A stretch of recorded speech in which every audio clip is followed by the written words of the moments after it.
Indonesia 3 tahun berturut-turut juara 3 darurat kusta. Bagaimana kusta ini supaya tidak lagi dianggap sebagai aib, tetapi sebagai penyakit biasa yang bisa diobati. Beberapa orang lebih suka disebut kena santet daripada kena kusta.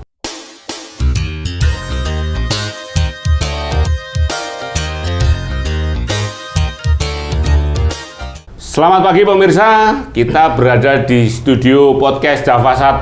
Suasananya masih baru karena ini baru kita tempati dan maklum belum ada peredamnya. Jadi nanti kalau masuk suara pesawat atau suara sepeda motor, harap maklum pemirsa. Ini karena kita juga dekat dengan bandara.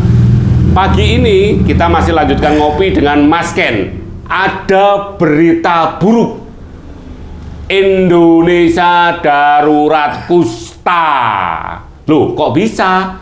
Menurut data WHO tahun 2020, mulai tahun 2020 sampai tahun 2023, Indonesia peringkat 3 dunia. Bayangkan, nomor 1 India, yang kedua Brasil, Indonesia 3 tahun berturut-turut juara 3 darurat kusta. Mari kita tanya Mas Ken dari Linksos yang selama ini bergerak aktif mengadvokasi dan mendampingi kusta di salah satu kecamatan, yaitu Kecamatan Nguling di Pasuruan di Jawa Timur, dan Jawa Timur di Indonesia nomor 1, juara 1 kustanya. Luar biasa ini. Mas Ken, selamat pagi. Selamat pagi. Sehat selalu Mas Ken ya? Oh, sehat, ya. Siap. Mas Ken, kusta itu apa tuh Mas Ken? Ya. Kusta itu apa ya? Kusta itu penyakit apa? Kusta itu? Jadi kusta itu adalah penyakit yang menyerang saraf tepi. Oke. Ya, itu penyebabnya adalah bakteri Mycobacterium leprae. Oke. Ya. Berarti disebabkan karena bakteri ya? Oleh bakteri. Iya, gitu. iya. Ini merupakan penyakit menular ya, yang paling sulit menular, tetapi paling ditakuti. Paling sulit menular, tapi paling ditakuti. Kenapa, Mas Ken? Nah, ini karena stigma masyarakat yang disebabkan karena minimnya pengetahuan orang tentang kusta. Oke. Ya, jadi kusta ini dianggap sesuatu yang mengerikan, karena memang dampak dari kusta itu memang mengerikan ketika terlambat pengobatan, karena bisa menyebabkan kedisabilitasan. Disabilitas. Ya. Menyebabkan disabilitas. Ya, begitu. Ya. Tetapi sebenarnya kusta ini juga cukup mudah untuk disembuhkan karena ada obatnya. Ya. Obatnya itu juga gratis di puskesmas. Gratis di puskesmas obatnya. Tinggal bagaimana orang itu atau lingkungan bisa menghilangkan stigma kusta. Sehingga orang tidak malu ke puskesmas untuk berobat. Tidak takut ketahuan. Iya, karena orang kusta itu takut ini dianggap penyakit daging busuk atau turunan gitu ya. Terus yang kedua santet.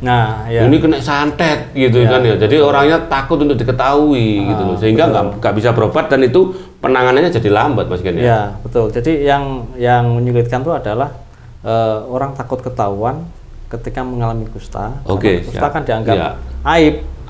Betul dianggap aib, kan? Betul. Sehingga pilihannya adalah beberapa orang lebih suka disebut kena santet daripada kena kusta. Iya. Nah, kalau kena santet wah keren gitu. Betul. Kan begitu, ada stigma semacam itu. Ini sih ono istilah kena santet itu keren iki lho ya opo ya aduh. Ya, kayak begini, kayak orang misalnya kenapa kena kanker otak. Nah, itu kan sambil kayak takut. Antusias. Kalau kena kanker apa itu kan antusias gitu ya. Betul. Karena penyakitnya apa namanya?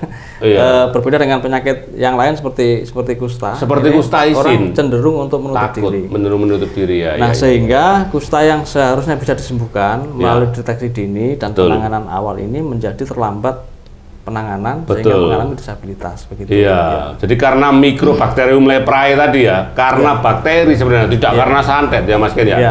Mas Ken, apa yang dilakukan oleh Linksos ya kan selama ini untuk ikut mengadvokasi atau mendampingi gitu ya, bagaimana masyarakat yang terkena kusta itu, yang salah satunya dari Kecamatan Nguling Mas Ken. Apa yang sudah dilakukan selama ini Mas Ken?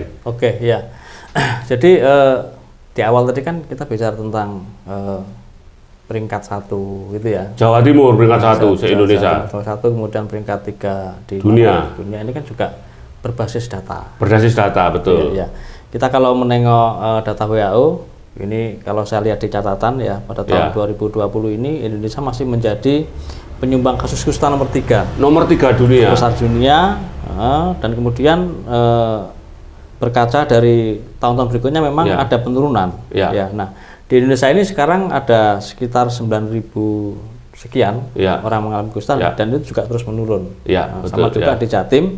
Di Jatim ini saat ini ada sekitar 2.600 sekian penderita kusta.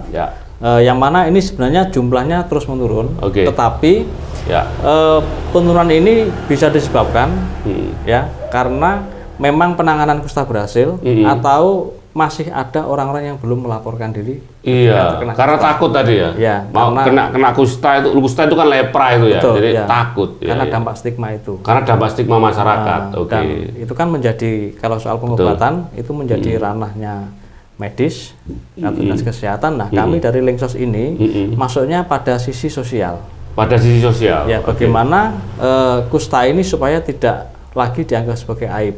Tetapi sebagai penyakit biasa yang bisa diobati. Ada edukasi lah ya dari masyarakat. Ke masyarakat. Apalagi obat kusta ini kan gratis, ada di puskesmas. Gratis obat kusta. Yang penting mau datang periksa, ketika itu memang terindikasi kusta atau bisa dibuktikan sebagai kusta, ya kan obat-obat dan bisa diminum begitu. Jadi sebenarnya sangat sederhana sekali ya, dan kusta juga tadi penyakit menular tapi paling sulit menular. Lah itu masa inkubasinya bagaimana, Mas? Nah, ya. Jadi kusta sebagai penyakit yang paling sulit menular, tetapi yang paling ditakuti karena stigma tadi, itu masa inkubasinya 5 sampai 10 tahun. Dan bisa lebih gitu ya. Itu menurut penelitian yang ada. Dan juga sebenarnya 95% orang itu kebal kusta. Berarti 95% kebal kusta. Mungkin karena masa inkubasinya tadi lama sehingga DNA tubuh mampu ada perlawanan ya. Imunitas itu. Ada imunitas, daya imunitas tadi. Betul sekali. Ada daya kekebalan. Kebanyakan kebal kusta 90% dan sisanya kan 5%. Ya, 5%. 5% ini 3% ini bisa sembuh dengan sendirinya seiring dengan imunitas dan daya tahan tubuh. Yang 2% ini adalah wajib diobati. Nah, tetapi persoalannya karena terlambat pengobatan, ini menyebabkan disabilitas. Nah, di antaranya adalah mati rasa. Mati rasa itu kan salah satu tanda kusta. Nah, ketika mati rasa, ini kemudian menimbulkan misalnya luka yang tidak tertangani karena tidak kerasa. Jalan kena paku ya nggak kerasa. Kayaknya timbul berbagai macam komplikasi. Infeksi dan sebagainya. Komplikasi inilah yang sebenarnya nanti juga menimbulkan hal-hal yang negatif, misalnya mengalami penggerutan tangan, luka infeksi dan sebagainya. Kalau kusta menyebabkan disabilitas fisik. Kalau kusta sendiri sebenarnya selama itu bisa dideteksi secara cepat di awal dan diobati, itu bisa sembuh tanpa mengalami disabilitas. Betul. Berarti ini perlu edukasi, dan apa yang dilakukan oleh Linksos di Kecamatan Nguling itu bagaimana, Mas, untuk mengedukasi masyarakat itu? Jadi sejak tahun 2014 ini kami sudah menangani kusta di bidang edukasi masyarakat. Berarti hampir 10 tahun lah ya. Itu pun juga secara bertahap kita mempelajari itu. Jadi pertama kali kita menangani kusta itu di Mojokerto. Justru di Mojokerto ya? Ya, di Mojokerto karena ketika kita mendirikan organisasi Linksos tahun 2014, kita mengadakan publikasi. Ini ada organisasi baru, kelompok sosial gitu. Yang pertama kali datang untuk melaporkan masalahnya adalah teman-teman dari Mojokerto. Di mana di sana ada satu kampung yang disebut oleh lingkungannya sebagai kampung kusta. Kampung kusta. Karena di situ ada rumah sakit kusta yang orang berobat di situ dan tidak mau pulang setelah berobat. Karena di kampung kan ada stigma. Dia tinggal di situ. Semakin banyak di situ. Dulu sekitar 300 orang di situ. 70% adalah orang yang pernah mengalami kusta, sisanya adalah keturunannya. Nah, kampung itu sangat terdiskriminasi dan terstigma, sehingga kami di situ hadir untuk memberikan penguatan kepada masyarakat. Betul.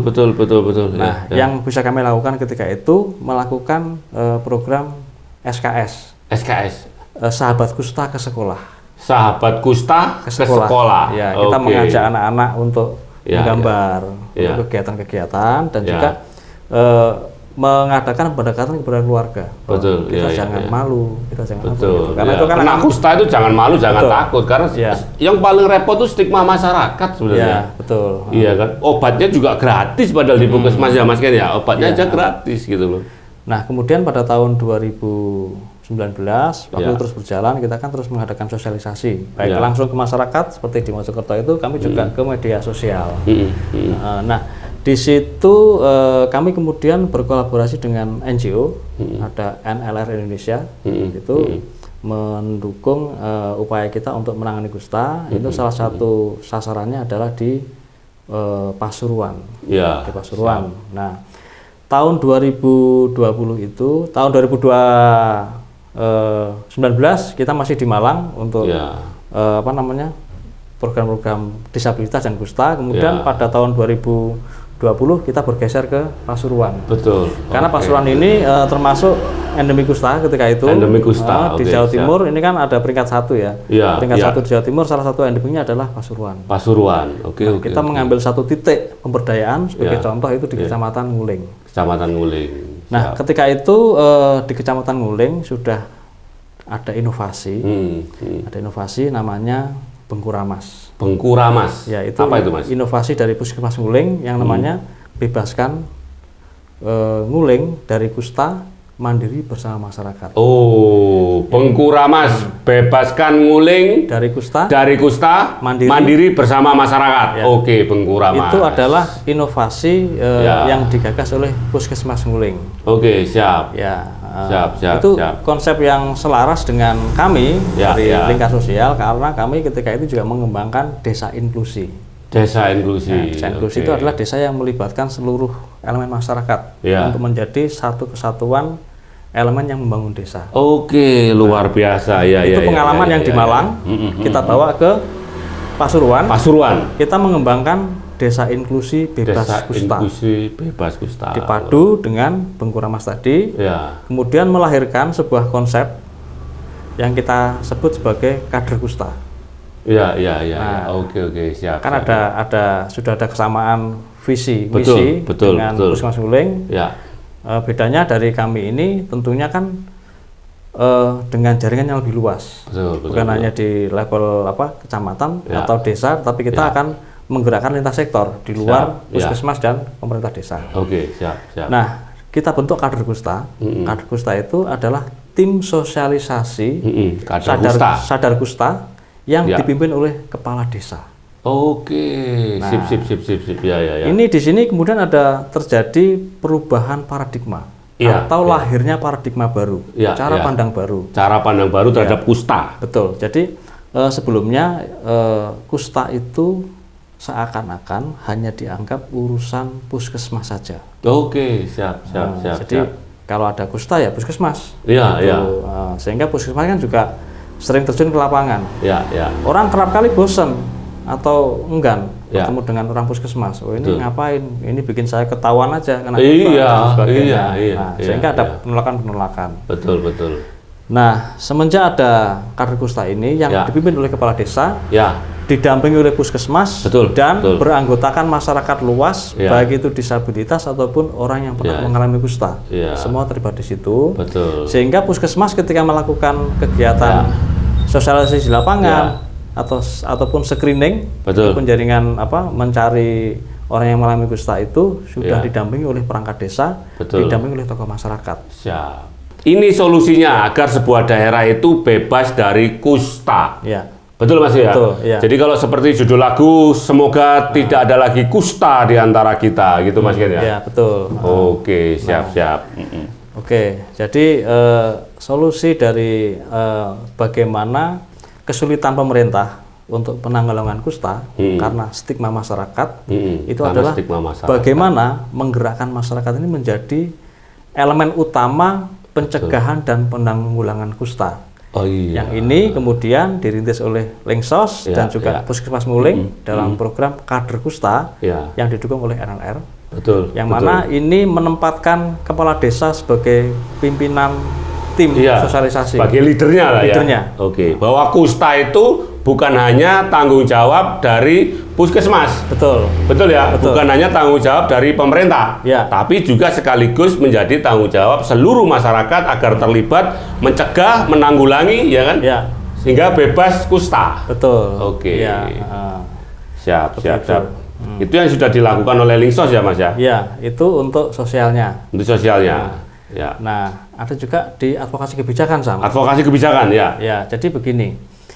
Mengapa kita merangkul pemerintah desa? Ya. Gitu.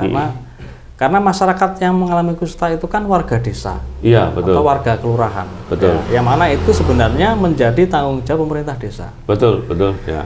Nah, kader kusta itu kita bentuk per desa. Ya. Nah, kemudian legalitasnya adalah surat keputusan kepala desa. Surat SK ya, surat keputusan kepala desa. Oke. Bahwa ada kader kusta di desa tersebut. Ya. Dengan adanya SK kader kusta ini menjadi jaminan kader kusta akan didanai oleh pemerintah desa. Oke. Jadi benar-benar desa ini berperan sebagai penggerak kader kusta dan juga mendanai.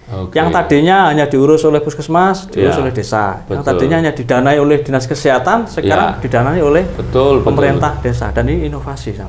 Betul. Inovasi. Dan ini satu-satunya di Indonesia? Iya, betul. Oke. Di Indonesia itu hanya masih ada satu kader kusta itu di Kabupaten Pasuruan, khususnya di Kecamatan Nguling. Kader kusta ya? Kader kusta. Oke. Jadi pemirsa, sekali lagi itu tadi solusi yang disampaikan oleh Mas Ken Kerta dari Linksos, bahwa dalam rangka untuk menanggulangi kusta khususnya Jawa Timur nomor 1 di Indonesia, tadi sudah disampaikan bahwa Indonesia nomor 3 di seluruh dunia, gitu ya Mas Ken ya? Oke, jadi sekali lagi ini bukan hanya tanggung jawab pemerintah, bukan hanya tanggung jawab puskesmas, tapi juga bagaimana tanggung jawab keseluruhan masyarakat sampai dengan advokasi kebijakan, betul gitu Mas Ken ya? Betul, ya. Oke, semoga apa yang disampaikan oleh Mas Ken mampu membebaskan daerah-daerah yang endemik kusta itu sehingga terbebas dari kusta, ya kan? Ya, selanjutnya juga Indonesia bebas dari kusta, sampai kemudian menjadi sebuah lagu tadi, jangan lagi ada kusta di antara kita.